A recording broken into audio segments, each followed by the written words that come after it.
একের পর এক সামরিক সক্ষমতার রেকর্ড ভাঙছে চীন। বিশ্ব মোড়ল যুক্তরাষ্ট্রকে বুড়ো আঙুল দেখিয়ে আকাশ নিরাপত্তা ব্যবস্থার শীর্ষে পৌঁছেছে দেশটি।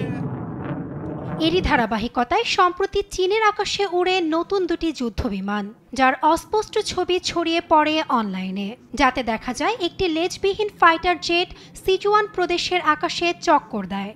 নতুন জেটটির সাথে একটি জে-20 ফাইটার বিমানও ছিল, যা টেস্ট ফ্লাইটের সময় চেজ প্লেন হিসেবে কাজ করে, যদিও আনুষ্ঠানিকভাবে ফ্লাইটটি সম্পর্কে কিছু নিশ্চিত করেনি বেইজিং।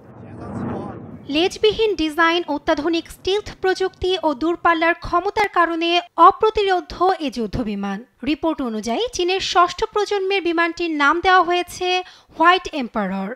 এই বিমান যে কোনো দেশের রাডারকে ফাঁকি দিতে সক্ষম। এছাড়াও এটি পরবর্তী প্রজন্মের অ্যাভিওনিক সিস্টেমে সজ্জিত।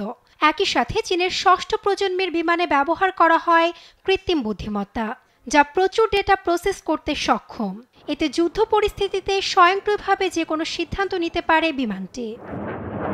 তবে বিমানটি কী হিসেবে ব্যবহৃত হবে তা নিয়ে দেখা দিয়েছে দ্বিধা। অনেকেই বলছেন এটি JHX-X এর অধীনে একটি আঞ্চলিক বোমারু বিমান হিসেবে কাজ করতে পারে, যা চীনের আকাশ প্রতিরক্ষা ব্যবস্থা সম্প্রসারণ করবে। তবে অন্য বিশ্লেষকরা বলছেন এটি লেজবিহীন হওয়ায় ফাইটার বিমান হিসেবে বহুল ব্যবহৃত হবে। তবে সব জল্পনা কল্পনা ছাপিয়ে এ সময়ে কেন চীন উচ্চ সামরিক সক্ষমতার বিমান উড্ডয়ন করল তা নিয়ে উঠেছে প্রশ্ন। তাহলে কি বিশ্বে নতুন আধিপত্য বিস্তারের শোডাউন এটি?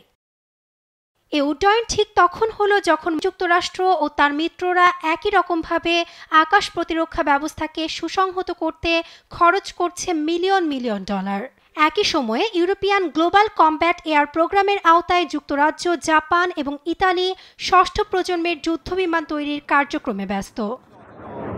তবে দেশটির এই সামরিক সক্ষমতা ইন্দো প্যাসিফিক অঞ্চলে চীনের আকাশ প্রতিরক্ষা ব্যবস্থাকে আরও অপ্রতিরোধ্য করে তুলবে বলে বিশ্বাস বিশ্লেষকদের। নাসরিন আক্তার, নিউজ ডেস্ক, দেশ টিভি।